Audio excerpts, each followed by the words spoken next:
Ravi de vous retrouver pour ce nouveau numéro du Dessous des cartes. On démarre cette émission le 29 mai 2013 dans le sud de la France, à Montpellier. Un mariage historique, le premier entre deux personnes du même sexe en France.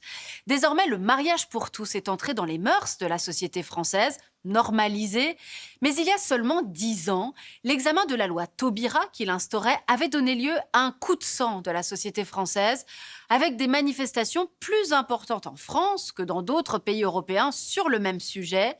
10 ans déjà est l'occasion pour nous de vous proposer un tour du monde des avancées, mais aussi des discriminations persistantes pour les LGBT+. Sortons nos cartes. Aujourd'hui dans le monde, presque tout le continent américain, l'Europe occidentale, l'Afrique du Sud, l'Australie, la Nouvelle-Zélande et Taïwan reconnaissent les unions homosexuelles, ce qui marque une avancée symbolique majeure de leurs droits.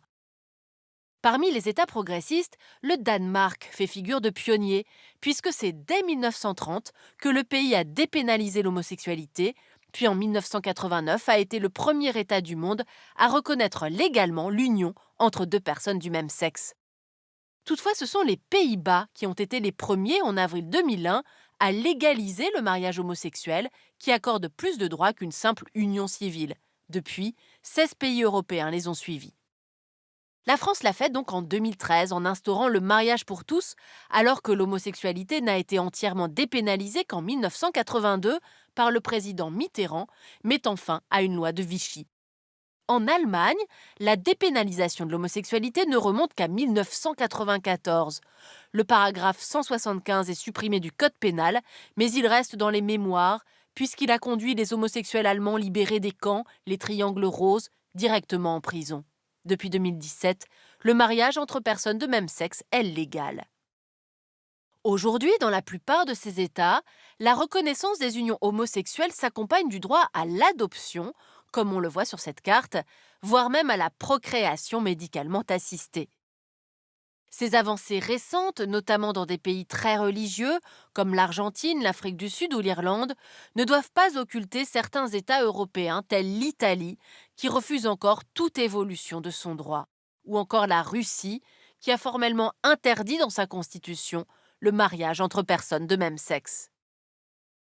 D'ailleurs, toujours en Russie, la loi de 2012 anti-propagande gay pénalise, je cite, la propagande à l'encontre de mineurs concernant les relations sexuelles non traditionnelles et réduit de fait la liberté d'expression et d'association sans pour autant interdire officiellement l'homosexualité. Les pratiques judiciaires, policières et politiques sont très répressives et s'inscrivent dans une représentation d'un Occident menaçant et décadent. C'est ce qu'a rappelé le patriarche Kirill à Moscou le 6 mars 2022 pour justifier l'invasion de l'Ukraine. À ses yeux, il s'agirait d'un affrontement civilisationnel dont l'homosexualité est l'un des enjeux. Comme la Russie, ils sont 43, ces pays qui ne criminalisent pas officiellement l'homosexualité, mais ne font rien pour lutter contre les discriminations, voire même l'entourent d'un arsenal judiciaire pour l'interdire de facto. C'est le cas en Chine où depuis 2019, on assiste à une régulation des contenus en ligne promouvant, je cite, des attitudes malsaines et non conventionnelles envers l'amour et le mariage. Sans viser explicitement la communauté LGBT+, cette loi les prive de visibilité et les marginalise. Elle a été renforcée en 2021, entraînant la suppression de milliers de comptes sur les réseaux sociaux Weibo et WeChat, rares espaces de liberté pour la communauté LGBT+ chinoise. En 2020, il existe toujours 69 États dans le monde qui continuent d'interdire l'homosexualité par la loi, mais on va le voir, les législations y sont variables. Les peines encourues vont de simples amendes en passant par des thérapies forcées, des coups de fouet jusqu'à des peines de prison. Jusqu'à 8 ans de prison, par exemple, dans 30 pays tels que le Maroc ou l'Algérie, Singapour ou la Papouasie-Nouvelle-Guinée. De 10 ans à la prison à vie dans 27 pays, tels la Malaisie, la Birmanie, la Tanzanie ou le Kenya. Dans certaines sociétés asiatiques et africaines, l'homosexualité est perçue comme une pratique occidentale contagieuse que les Blancs tentent d'imposer par la diffusion de leur mode de vie décadent. Elle participerait d'une offensive néocolonialiste.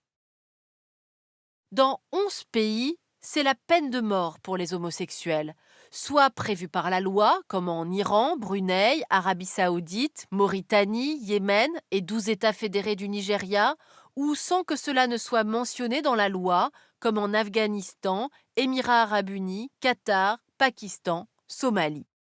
Des pays musulmans qui, comme les trois religions monothéistes, rejettent dans leur doctrine les relations non reproductives et condamnent l'acte de sodomie. Même si on peut observer de timides avancées pour l'intégration des personnes LGBT+, dans certains lieux de culte.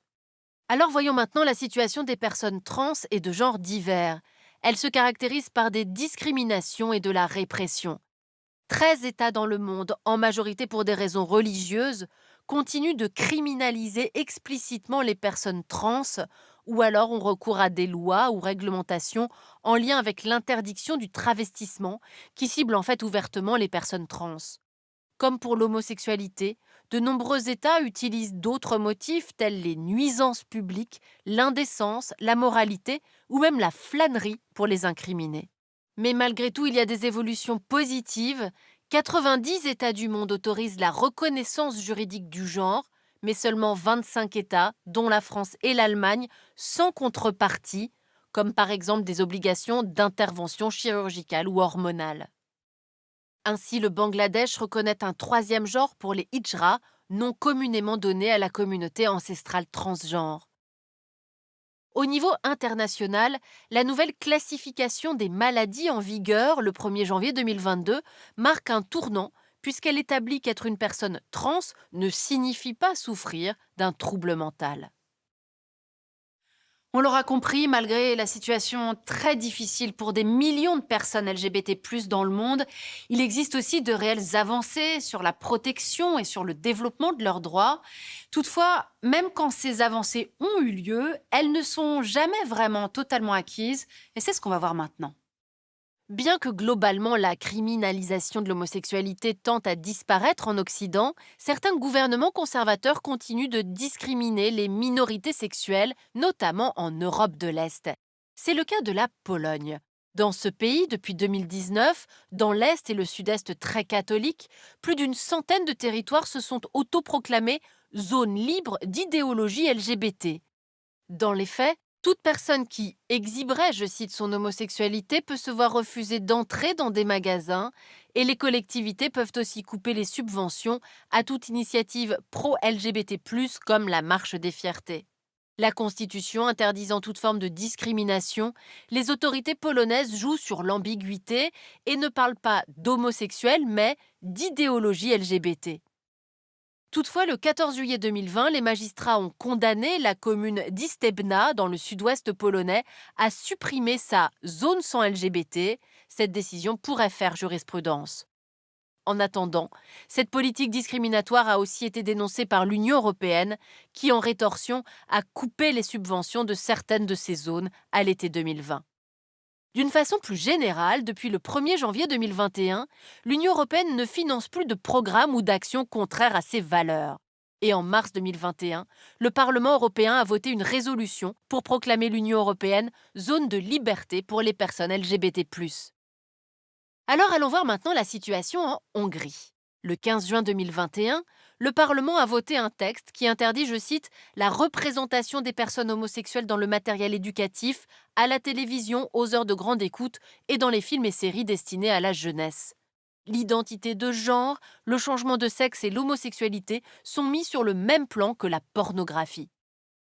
Le Premier ministre Viktor Orban a demandé le soutien des électeurs sur cette loi discriminatoire après le lancement contre Budapest d'une procédure d'infraction par la Commission européenne. Sans grand succès, puisque le référendum d'avril 2022 à ce propos n'a pas été validé, moins de 50% de l'électorat s'étant prononcé.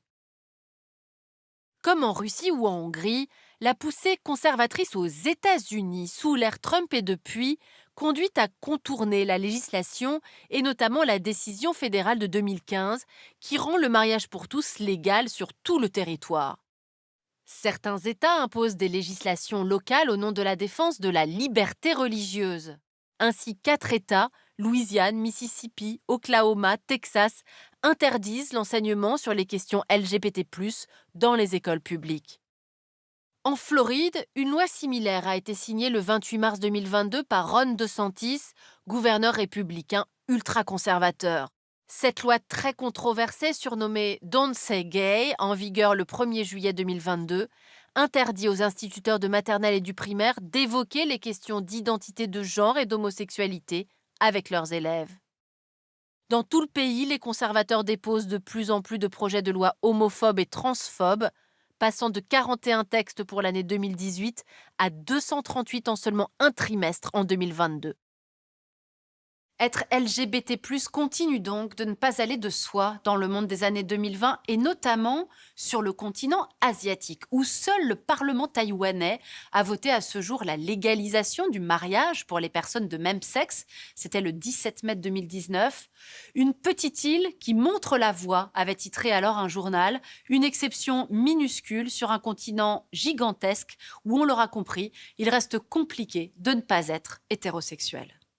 Pour aller plus loin, cette série de podcasts de France Culture intitulée Droit LGBT+, de l'intime au politique, produite par Florian Delorme. Ainsi s'achève ce nouveau numéro du Dessous des cartes. Rendez-vous bien sûr la semaine prochaine, même endroit, même heure. Et d'ici là, n'oubliez pas notre site internet arte.tv. À bientôt.